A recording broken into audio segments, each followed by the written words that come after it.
이 여호수아가 아침 일찍 일어나서 이스라엘을 그의 지파대로 가까이 나오게 하였더니 유다 지파가 뽑혔고, 유다 족속을 가까이 나오게 하였더니 세라 족속이 뽑혔고, 세라 족속의 각 남자를 가까이 나오게 하였더니 삽디가 뽑혔고, 삽디의 가족 각 남자를 가까이 나오게 하였더니 유다 지파 세라의 증손이요 삽디의 손자여 갈미의 아들인 아간이 뽑혔더라. 그러므로 여호수아가 아간에게 이르되 내 아들아 청하노니 이스라엘의 하나님 여호와께 영광을 돌려 그 앞에 자복하고 내가 행한 일을 내게 알게 하라. 그 일을 내게 숨기지 말라 하니, 아간이 여호수아에게 대답하여 이르되 참으로 나는 이스라엘의 하나님 여호와께 범죄하여 이러이러하게 행하였나이다. 내가 노력한 물건 중에 신할산의 아름다운 외투 한 벌과 은 200세겔과 그 무게가 50세겔 되는 금덩이 하나를 보고 탐내어 가졌나이다. 보소서, 이제 그 물건들을 내 장막 가운데 땅속에 감추었는데 은은 그 밑에 있나이다 하더라. 이 여호수아가 사자들을 보내매 그의 장막에 달려가 본즉 물건이 그의 장막 안에 감추어져 있는데 은은 그 밑에 있는지라. 그들이 그것을 장막 가운데서 취하여 여호수아와 이스라엘 모든 자손에게 가지고 오매 그들이 그것을 여호와 앞에 쏟아놓으니라. 여호수아가 이스라엘 모든 사람과 더불어 세라의 아들 아간을 잡고 그 은과 그 외투와 그 금덩이와 그의 아들들과 그의 딸들과 그의 소들과 그의 나귀들과 그의 양들과 그의 장막과 그에게 속한 모든 것을 이끌고 아골 골짜기로 가서 여호수아가 이르되 내가 어찌하여 우리를 괴롭게 하였느냐. 여호와께서 오늘 너를 괴롭게 하시리라 하니 온 이스라엘이 그를 돌로 치고 물건들도 돌로 치고 불사르고 그 위에 돌무더기를 크게 쌓았더니 오늘까지 있더라.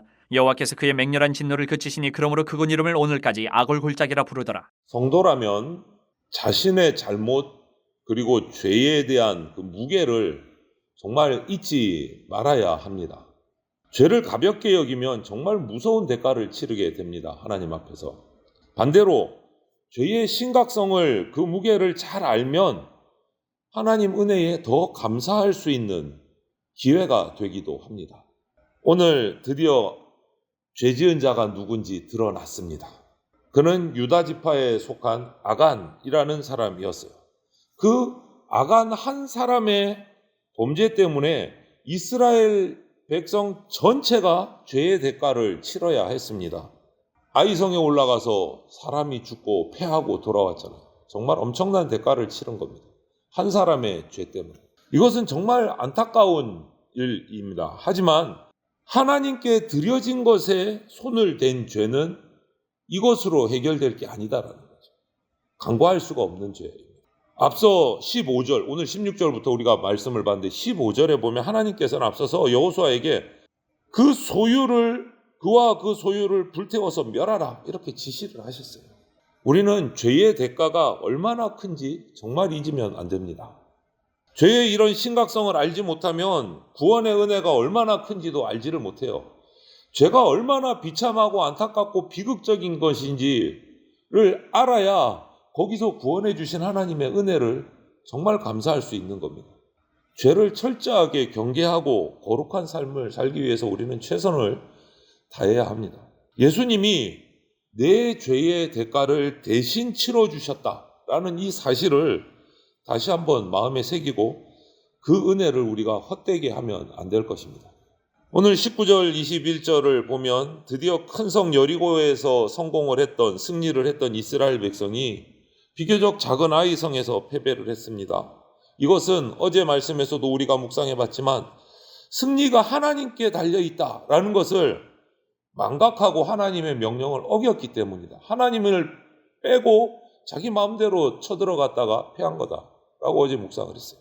그리고 하나 더 이유가 있죠. 오늘 아간이라는 사람이 하나님께 온전히 바쳐야 될 여리고성에서 얻은 전리품들을 훔쳤어요.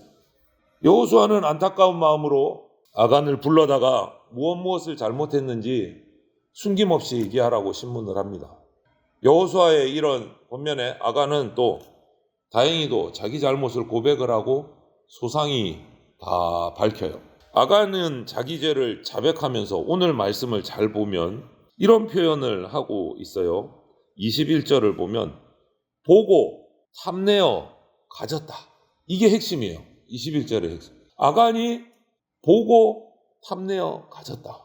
이 말이 어디서 많이 들은 말인 것 같아요. 어디에 있느냐? 창세기 3장에 나와요. 에덴 동산에서 하와가 선악을 알게 하는 나무 열매를 보니 탐스러워서 따먹었더라. 이 사건하고 똑같은 거예요. 순서가.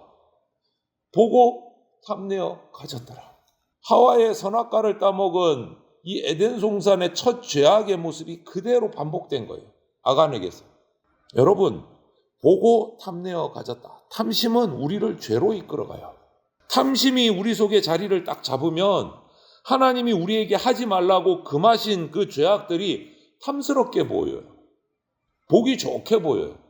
그래서 많은 사람이 그 탐심에 빠지면 이겨내지 못하고 죄까지 가는 거예요. 죄로 빠지는 거예요. 하지만 갈라디아서 5장 24절 말씀처럼 우리 성도는, 그리스도인은, 예수님께 속한 우리는 탐심을 십자가에 못 박은 사람들입니다. 우리는 탐심 대신에, 그 대신에 하나님 나라를 바라보고 하나님 나라를 간절히 소원하는 사람이다 라는 것을 결코 잊지 마시기 바랍니다. 죄는 영원히 숨길 수가 없습니다. 언젠가 하나님 앞에 드러납니다. 거룩함을 잃어버리면 하나님의 은혜도 기대할 수가 없어요. 우리 삶에서 어떤 죄를 지었는지 정확하게 인식하고 철저하게 회개해야 됩니다. 그것이 우리가 회복되는 첫 번째 길이에요. 회개하는 것. 아간이 말한 대로 사자를 보냈습니다. 아간의 장막으로 보내서 확인을 합니다. 그 장막 아래서 훔친 물건들이 다 나왔어요. 그것을 여호수아의 사자들이 다 가져다가 백성들 앞에 딱 놓습니다. 여호와 앞에 쏟아 놓은 거예요. 하나님께 바쳐져야 될 물건이 사람의 장막 아래에 숨겨져 있었어요. 여러분, 하나님의 것을 가로채는 일, 오늘 저와 여러분들에게도 은연중에 많이 일어납니다. 이런 일이. 이게 무슨 말이냐면 눈에 보이는 물질적인 것보다 오히려 오늘날은요, 시간이나 명예나 영광 같은 보이지 않는 것, 하나님께 돌려드려야 될 보이지 않는 것을 우리가 가로칠 때가 종종 있어요. 내가 잘나서, 내가 똑똑해서, 내가 능력이 있어서 이래가지고 보이지 않는 것들, 하나님께 돌려드려야 될 영광과 명예들을 내 것으로 삼는 경우들이 있습니다. 그거 아간이 지은 죄하고 똑같습니다. 다르지 않습니다. 눈에 보이지 않는 것을 가로챈다고 해서 하나님이 모르시지 않습니다. 그리고 오늘 보십시오. 아간만 그 범죄의 무거운 대가를 치른 것이 아닙니다. 그것을 방임하고 그것을 용인했던 그의 가족들까지도 다 대가를 치릅니다. 공범이라는 거예요. 하나님 앞에서 죄를 범해놓고 그냥 넘기려고 하지 마십시오. 주님께 나가서 철저하게 죄를 자백하고 회개하고 잘못된 것을 바로잡아야 회복이 있고 은혜가 있습니다. 그리고 24절부터 26절을 보면 죄의 대가가 얼마나 무서운지 우리는 잘 알아야 돼요. 하나님께서 죄의 대가에 대해서 미리 말씀하셨습니다. 하나님께 드려야 할 것을 온전히 바치지 않으면 이스라엘이 바쳐질 것이다. 이렇게 말씀하셨어요. 결국 아간의 범죄로 인해서 하나님의 이 경고가 실현이 됐어요. 이스라엘의 군사들이 아이성 전투에서 죽어나갔어요.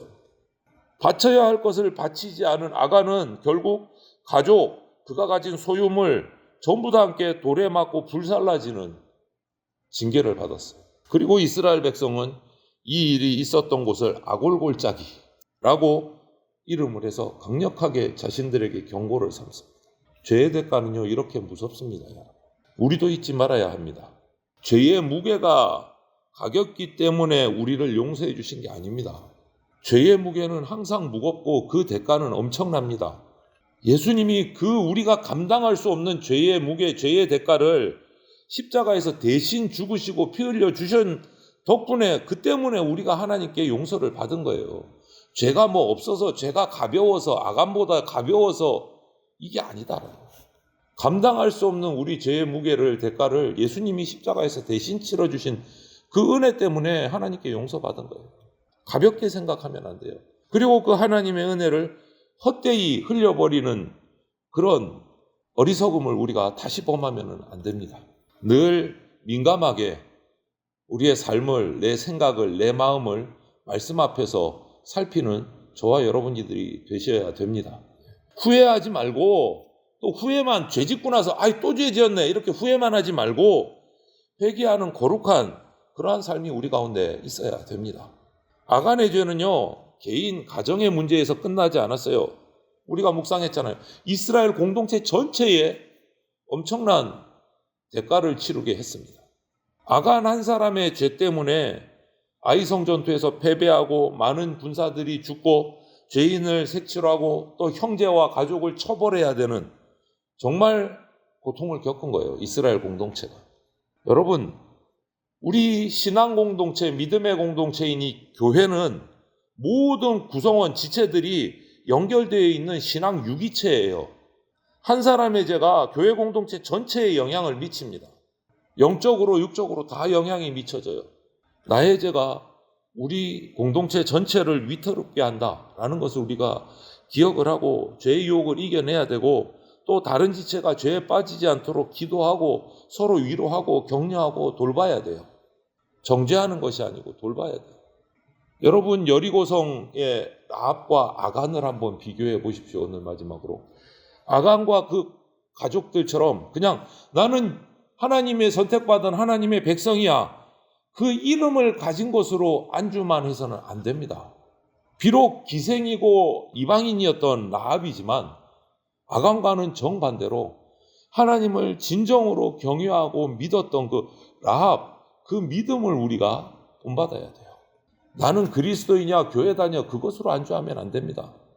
오늘 죄의 심각성을 이 아간의 사건에서 우리가 정말 깨닫고 그 대가가 얼마나 무거운지를 다시 한 번 더 확인하면서 은혜에 감사하는 자가 되게 해달라고, 철저하게 회개해서 다시금 주님 앞에 바로 서는 자가 되게 해달라고 기도하고 묵상하는 그러한 저와 여러분들이 다 되시기를 주님의 이름으로 축원을 드립니다. 아멘.